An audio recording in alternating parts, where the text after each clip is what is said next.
Hey, English learners! Welcome back to English Speaking Podcast, your English podcast for daily life English, real conversations, and easy English listening practice. This is the place where you learn real English talk from real people, not grammar books. Today's topic is one we hear all the time. And if you're listening right now, there's a very good chance this is you.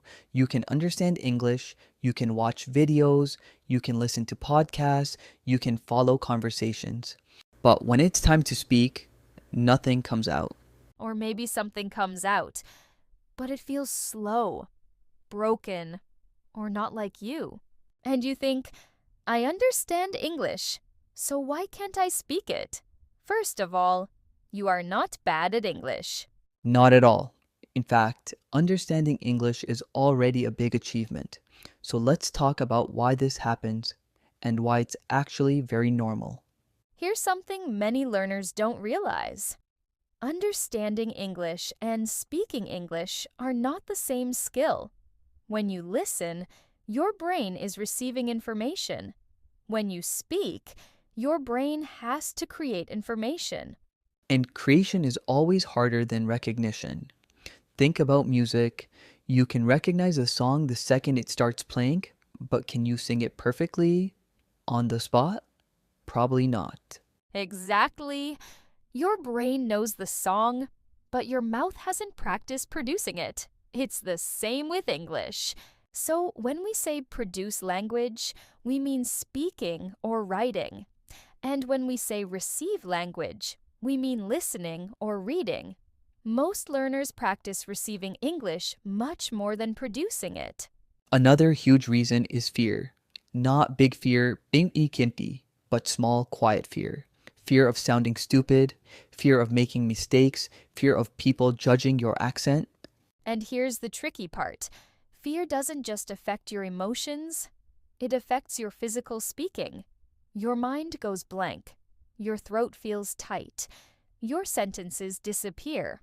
That's because your brain switches from language mode to survival mode.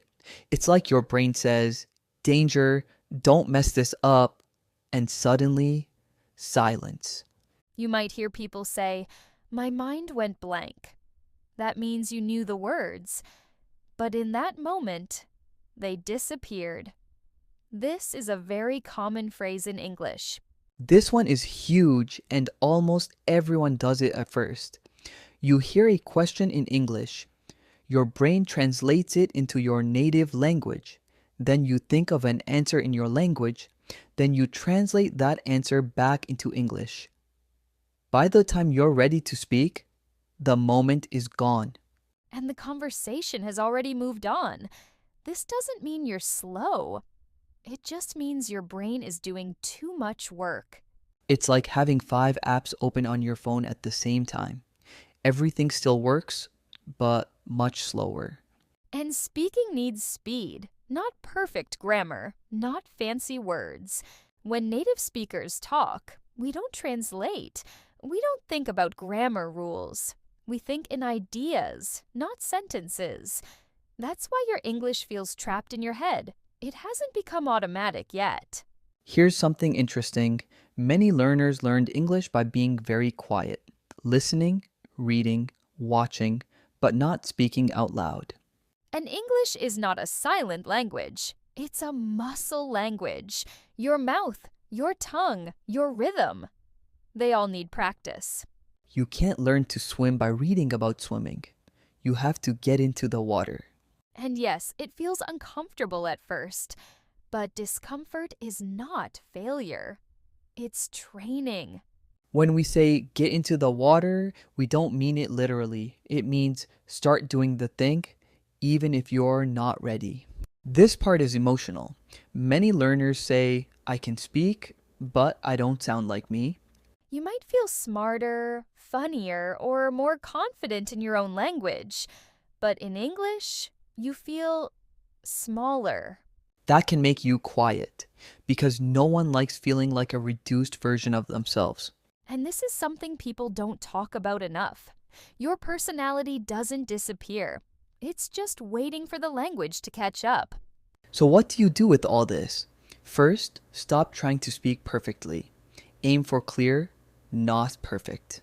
Second, speak in short thoughts, not long sentences. Instead of planning a paragraph, say one idea. Pause, then another. Third, speak out loud when you're alone. Describe your day, say what you're doing, talk to yourself. It feels strange, but it works. And finally, give yourself permission to be a beginner out loud. Here's something important to remember. You don't understand English because you're lucky. You understand it because you've been showing up. If this episode felt a little too real, you're not alone. And if you're listening, we'd love to hear from you. Tell us in the comments, where are you listening from? And what's the hardest part about speaking English for you? We read every comment. Thanks for spending time with us today, and remember, understanding is already progress. Speaking will come, just don't stop.